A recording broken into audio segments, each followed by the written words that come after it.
hppodcraft.com.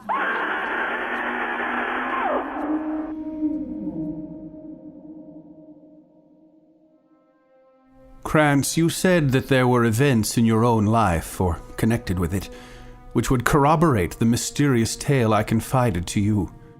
Will you now tell me to what you referred? Certainly, replied Krantz. I've often thought of doing so, but one circumstance or another has hitherto prevented me. This is, however, a fitting opportunity. Prepare, therefore, to listen to a strange story, quite as strange, perhaps, as your own. I take it for granted that you have heard people speak of the Hartz Mountains. You have just heard a bit of dialogue from The White Wolf of the Hartz Mountains by Frederick Marryat, and you're listening to the H.P. Lovecraft Literary Podcast. Here at hppodcraft.com, I am Chris Lackey. And I am Chad Pfeiffer, and this is the opening howl of Werewolf History Month. Boom!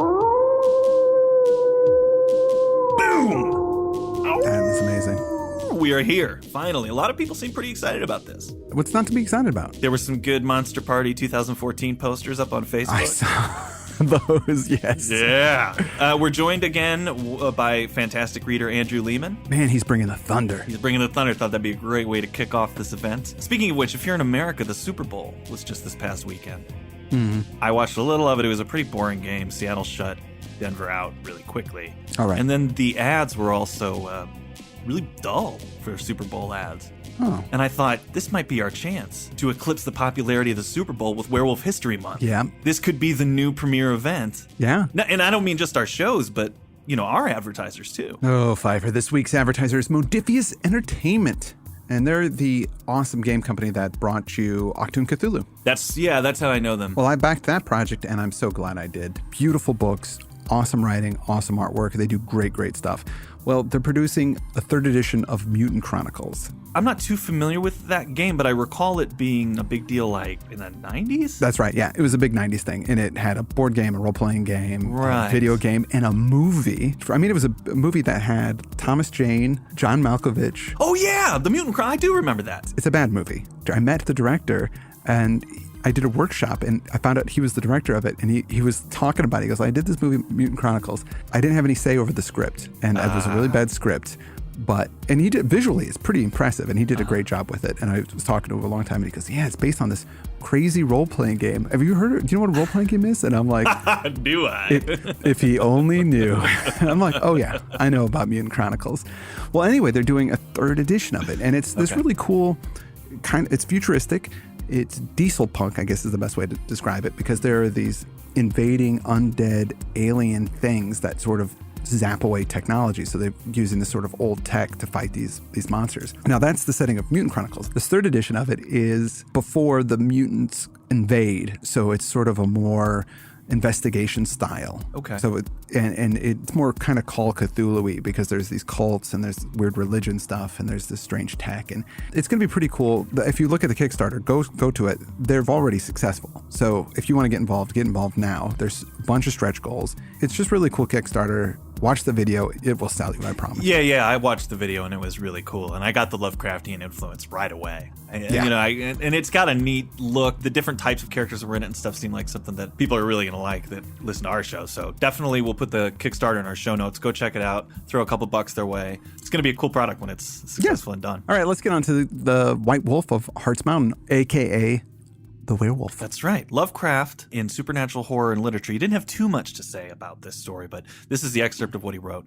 Captain Marryat, besides writing such short tales as The Werewolf, made a memorable contribution in The Phantom Ship of 1839, founded on the legend of the Flying Dutchman, whose spectral and accursed vessel sails forever near the Cape of Good Hope. So that's really all he had to say about it, but he titled this story The Werewolf. As far as I could tell, this is just an alternative name for The White Wolf of the Hartz Mountains, which is in The Phantom Ship. It's one of the chapters in there. Right. Did he collaborate with Tennille at all?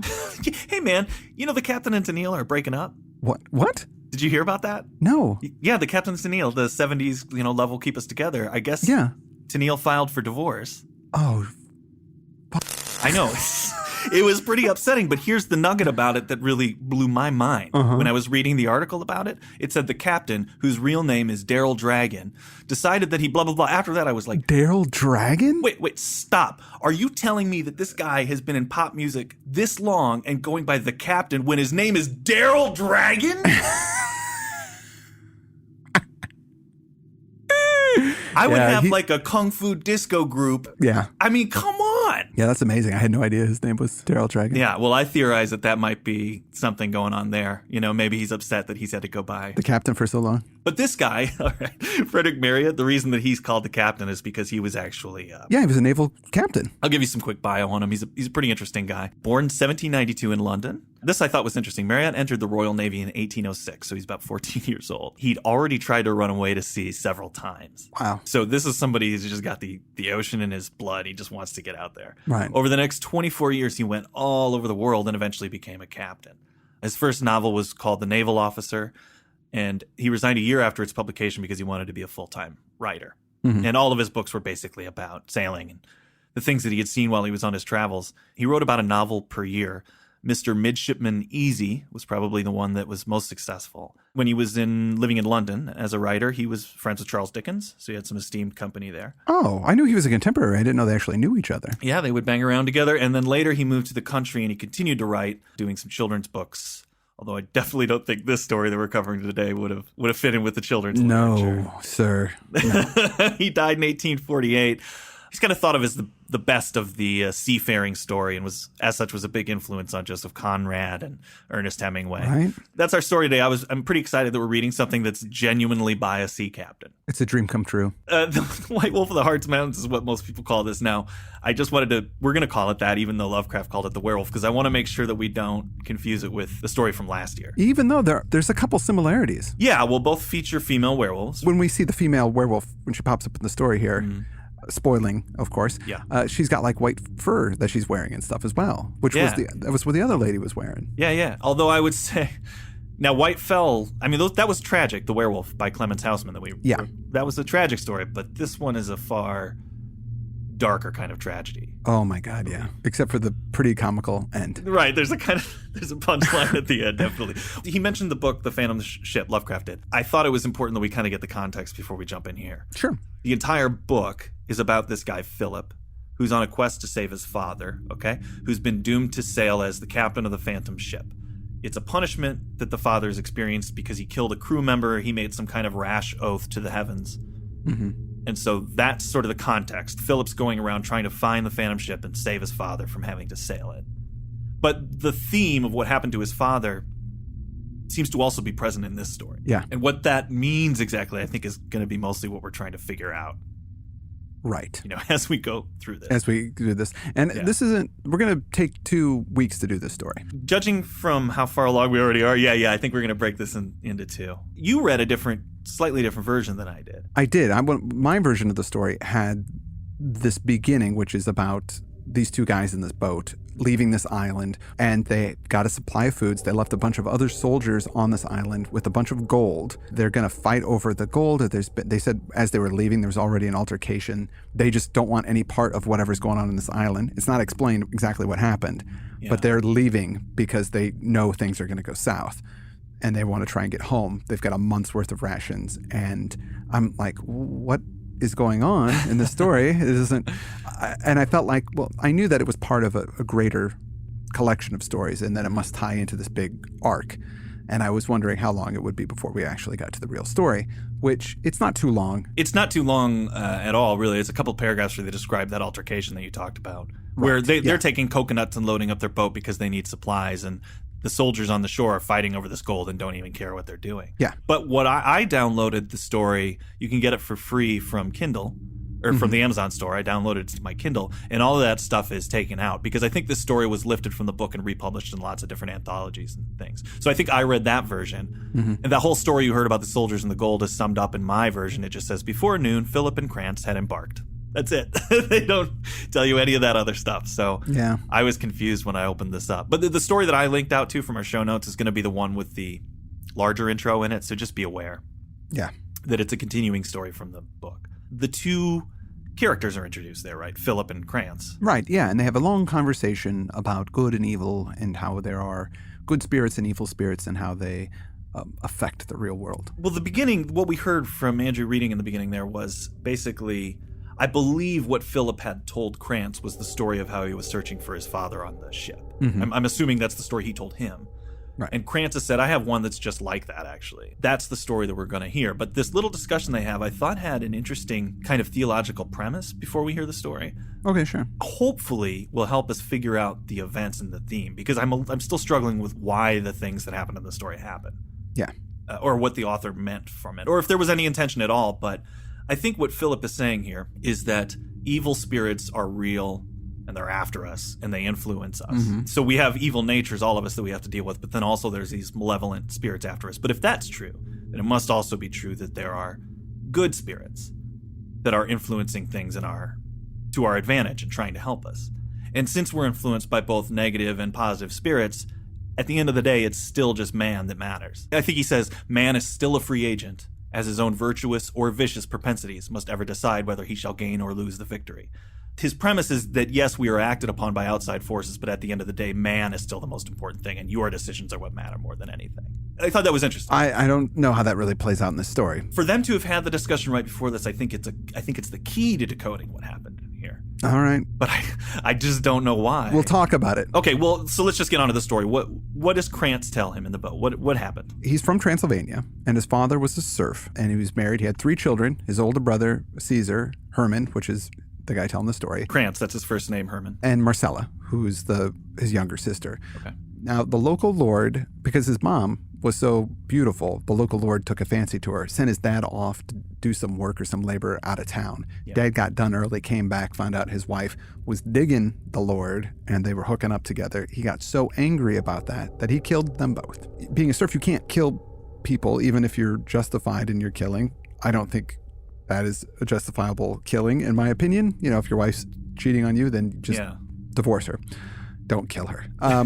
Just saying. I don't know if divorce was something that was an option for these people, but sure, or just deal with it. There's people. It happens. Okay. Anyway, nevertheless, though, I thought this is a familiar inciting incident. Sure. Oh yeah. When Krantz describes his father, he says he was a serf. He was born a serf, but don't think that he was stupid. He was very intelligent. Yeah. He's a good businessman, and in fact, he was rich. He acquired a lot of money, but because he wasn't born into it, he would always remain a serf. He rose up within the ranks. He gets a stewardship. Right. So he can rise to that, but that's about as far as he can go. I think that's key to this too, because was it justifiable for him to kill his wife as well, or to kill? No. I mean, the fact that you can acquire anything that you can get your hands on through your own skills in the world, you're still not as good as somebody who was just born into another family. I see this happen, kind of reminds me of something like Braveheart. That guy, sure. I command that I get to sleep with your wife before you can sleep with her. Or even our book, Deadbeats. I'm going to punch out this mob guy, and even though I was doing it to prevent a rape, the fact that I'm black means that I was at fault, so I got to get out of town. Yeah, but that is different. That's a totally different circumstance, because, I mean, he was protecting another person, whereas in this act was an act of rage and revenge. It wasn't, who's it helping? Who's it protecting? Nobody. Yeah. By killing his wife and this guy. Sure. No, I agree. I think actually you just said it. I think it was an act of rage, and perhaps that's what he's going to be punished for. I'm not sure. The type of punishment that happens in this, it just seems so awful and unfair, and we'll get to it. Okay. Well, so from Transylvania, because of what happened, he has to go on the run with the kids, and all they remember is, actually, Krantz, who's telling the story, doesn't even remember this flight from Transylvania, but basically he packs the kids up and they just run, and they have to get out because anywhere they go to Transylvania, they'll get found. Mm-hmm. So they have to cross into Germany, and he goes up to the Hartz Mountains and gets a little cottage together out in the woods, out in the wilderness. I think they're 2 miles away from their nearest neighbors. Yeah. And that's where they're going to squat and kind of hide. So when this particular tale happens, the meat of the story, Caesar's 9, he's 7, and his sister's 5 years old. It's pretty rough because their dad goes out hunting every day, and this is just a rough part of the story where it just kind of hurt my heart, where he wouldn't have the fires burning during the day, so the kids had to in the wintertime just bundle up underneath the rugs and the furs to keep warm, and they would wait till he'd get home, and then they'd start the fires up. I mean, it's like during the spring and summer, they can run around in the woods, do whatever they want, but in the winter, it's too cold for them to be outside, and he's also scared they're going to hurt themselves with the cooking oil or fire or anything like that, so he just won't let them have it. Right. Yeah, I felt terrible for them, too. They're just, all three of them together all day, huddled under these blankets to stay warm, waiting for him to come home. Hopefully he's caught some food. Yeah. And he's not particularly pleasant to Marcella either, right? No, he just gets angry. He seems like a really angry guy. And again, this rage that I was talking about earlier. Point in the story, he hits her, and he hits her so hard that she bleeds from the mouth. And the boys, she's really sweet. Like, they just talk about how sweet this little girl is, how they don't really even quarrel with each other, the brothers, but even when they start to quarrel, the girl will step in and just kind of calm things down.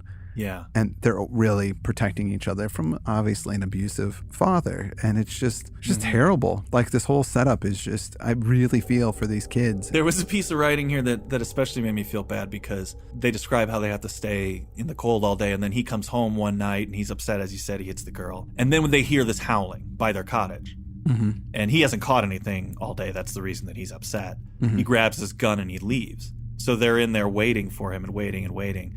They're hoping that he catches something because they want him to cheer up. Yeah. Not just because they don't get beat, but what he says is, he said, we loved our father. We love to see him cheerful and happy. For what else had we to look up to? Yeah. It's just like, oh, man. It's so harsh. I feel so bad. And he also reveals here, because he's saying, as you were saying, that Marcella always clears things up among the kids. Philip, at this point in the story, is like, you're giving a lot of details about how nice she is. Is she dead then? And yeah. And Krantz says, yeah, she died, but how she died is actually what this story is about. Oh, and that was a bit of a blow to me when I was reading. Because at this point in the story, I'm on board. I'm totally dug in. So, I mean, it's really good writing, and I'm really interested. And there's something that really rings true about it. That's a very realistic, even though this is kind of a folktale sort of thing, that whole setup is pretty realistic. And the way that he talks about their relationship with their father and how they love him and how they just hope that his mood is good. And when his mood's good, they're good. And it just sounds like an abusive father relationship, how there's or an alcoholic father, sure. People that have had to deal with because he's sad. That's the reason this manifested because he was betrayed by his wife. So he just hates women. Yeah. This is why he's taking it out so hard on the girl. Oh. Well, they're waiting so long while he's out there hunting. They don't know what happened to him, really. It's getting close to midnight. They're like, let's go ahead and put some dinner on. They're starving. Yeah. We're not supposed to do this, but let's just cook because we can't wait around forever. Mm-hmm. And then suddenly they hear the sound of a horn. Their father comes back to the cottage. He shows up and he's got these two people with him. Mm-hmm. And at that point, Krantz says, all right, let me back up here and tell you what happened when my father left. This is what I found out years later. Mm-hmm. When they heard the howl, the father went outside and he saw this large white wolf. It didn't run from him. It growled, it stared at him, and it retreated, but slowly. And so for hours, he follows this wolf. It'll kind of go back and then come forward. It's baiting him, really, right? Mm-hmm. Now, in the Hartz Mountains, there are supposedly these evil spots. There's parts of the woods that are inhabited by evil influences, and all the woodsmen and all the hunters, they know where those are, and they say just avoid them. Yeah. But because he's so hot after this wolf, he's not even thinking about that. And the wolf leads him up to one of these places. And then just suddenly disappears. And then in the distance, he hears the sound of a horn, mm-hmm. and which is what the kids heard back at the house. Mm-hmm. And he follows the sound of the horn, and there's this guy on horseback, and he has a woman with him on horseback, mm-hmm. and she looks weak or injured or something's wrong with her. You can't quite tell. He says, what are you doing out here in the middle of the night? And he says, well, my daughter's injured. We're kind of in a hurry, and we're on the run. Can you help mm-hmm. us? The kid's father says, yeah, of course. My cottage is nearby. And this is kind of where he gets hooked in. He says, we escaped from Transylvania where my daughter's honor and my life were equally in jeopardy. Yeah. Which to him, he relates to because it was his honor that was insulted back in Transylvania. And so that totally gets these people on the father's side. Right. He immediately is like, oh, I escaped from Transylvania too. This is amazing. I mean, he doesn't tell them that right away, but of course I'm going to take you in. Come down to my cottage. I'll get you some food. Well, what limited food we have, but at least I can get you shelter from this. I followed this white wolf up here, but I couldn't get it. And I think the man even says, oh, yeah, I saw that wolf, but I couldn't get a shot off in time. Good thing it led you up here, though. Otherwise, you would have never found us. Mm-hmm. Yeah. So these are the people that Krantz's father is showing up with. Right. They come into the cottage. The kids already have dinner going, which makes the visitors very happy. And this is when we, as you had already referenced, we get a look at that woman. The female must, however, be particularly described. She was young, and apparently 20 years of age. She was dressed in a traveling dress deeply bordered with white fur, and wore a cap of white ermine on her head. Her features were very beautiful, at least I thought so, and so my father has since declared. Her hair was flaxen, glossy and shining and bright as a mirror, and her mouth, although somewhat large when it was open, showed the most brilliant teeth I have ever beheld. But there was something about her eyes, bright as they were, which made us children afraid. They were so restless, so furtive. I could not at that time tell why, but I felt as if there was cruelty in her eye. And when she beckoned us to come to her, we approached her with fear and trembling. Still, she was beautiful. Very beautiful. She spoke kindly to my brother and myself, patted our heads and caressed us. But Marcella would not come near her. On the contrary, she slunk away and hid herself in the bed, and would not wait for the supper which half an hour before she had been so anxious for. Similar to Whitefell, dressed in white clothing and everything, and it's a white wolf. Yeah, but similar to the description the first time we saw Whitefell back in the other werewolf story. Mm-hmm. Here's the thing about this story. I actually knew what was going to happen in it. I searched the title, wondering if there was any research on it, and there's a few people who've written about it. Before I knew what had happened, I'd read the synopsis. Uh-huh. I kind of wish I hadn't, because I think the horrors in here would have really surprised me. They did me, because I didn't read any. I just sat down and read the story. I try to read everything we do clean. Well, I should have done the same thing, because I kind of, when I introduced her, I was just like, ugh, okay. But you know what I also thought in this section is the character in here is a monster. And I think we're not used to monsters being actual monsters anymore culturally.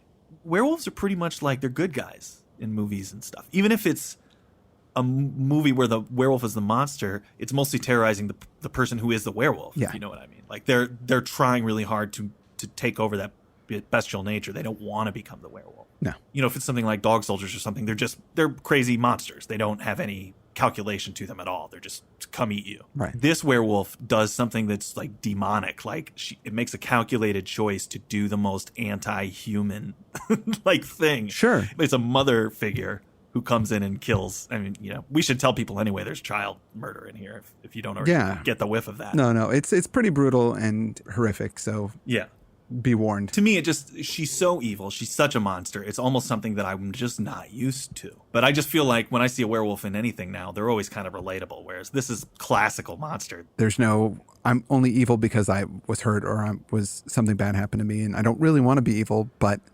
I'm just evil because of my circumstance. No, this is a pure evil, a creature of evil, no good. Yeah. Yes, that is what this is.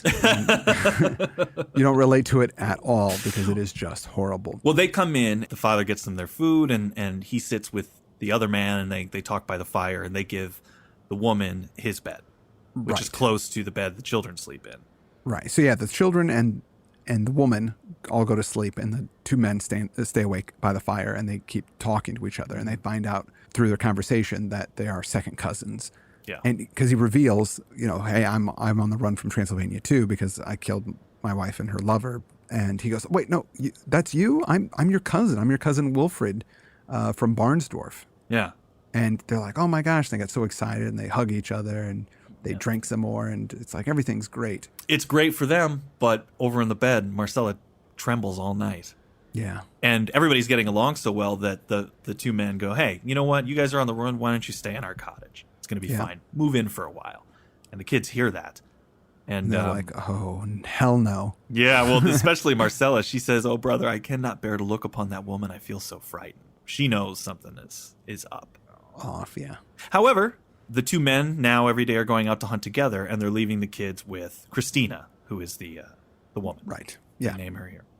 And things change. Yeah. Well, she takes care of all the household duties, and she's really nice to the kids, and Marcella eventually kind of gets into her and thinks that she's okay. His father, who was kind of anti-woman, seems to be melting on this whole anti-woman bit, is being very attentive to Christina, and basically he comes to the children, says, I've talked to her father, and I'm going to marry Christina.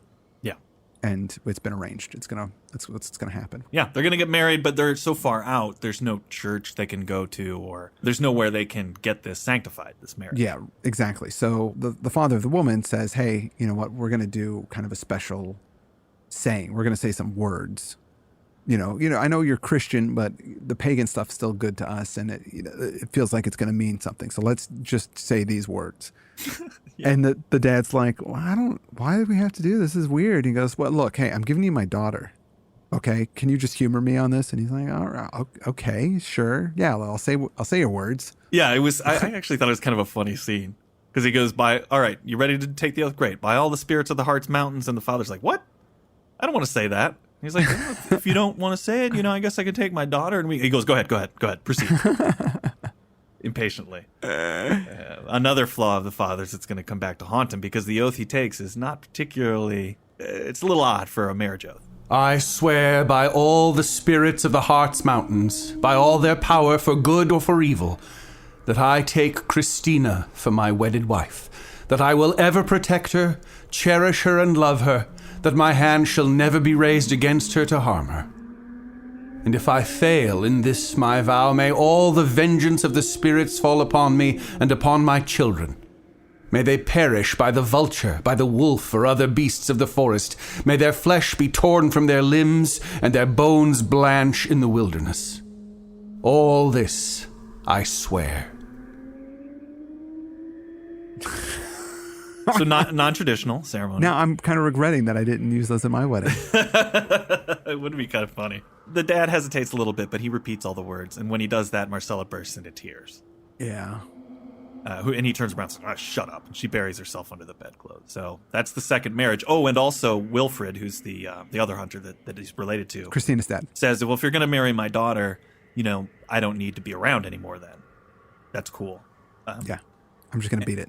I'm just going to beat it. And he says, well, that's okay. I mean, you can stay for a while or, don't just run. And he goes, no. Once you guys are married, I'm out of here. Doesn't matter where I go, which I thought was a little odd. Yep. So the marriage happens and the father takes off. And now Christina is their stepmother. Yeah. That's when she changes towards the children. No longer does she treat them nicely. It was like all of that was for show because clearly she was looking to get hooked up with this. Because she's flipping evil. Yeah, they're in for it. So we're running out of time here. I guess we could pick it up from after this oath next time. Yeah. And if we cover it really fast in the next episode, then we can always, there's lots of werewolf stuff to talk about. Oh my God, is there ever? As always. So let's tie it up there for now. I want to thank our advertiser again. Yeah, Modifius with the 3rd edition of Mutant Chronicles role-playing game. Check it out. Go to the Kickstarter. It's in our show notes. You can read up on it, watch the video, give them some money. I think it's going to be really cool stuff. And I also want to thank our fantastic reader, once again, Mr. Andrew Lehman. He's like Odin.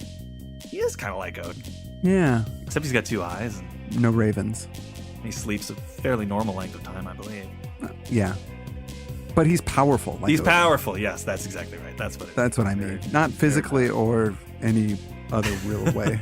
And as always, you can always go over to CthulhuLives.org to check out all the great H.P. Lovecraft Historical Society products that they have for sale over there. Lots of radio dramas. What did you just say? Say the name of... Yeah, no, I know. I caught myself. I have no idea how that happened. I said H. You did say H. Yeah, it came out that way. I don't know. The English people here say H.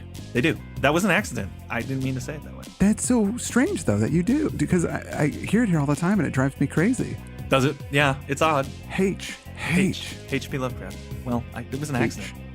See, now that's funny that you do it because I'm the one living here. You think I would be making those kind of blunders. You would think. Those kind of sloppy, disgusting mistakes. Yeah, they're horrible things to be excised from spoken language. Goddamn Americans. Yeah. Well, they say in England, they don't say werewolf, though. I heard they say wee-wolf. Do they say werewolf? No, they don't. I don't know. Let's tell people that, though.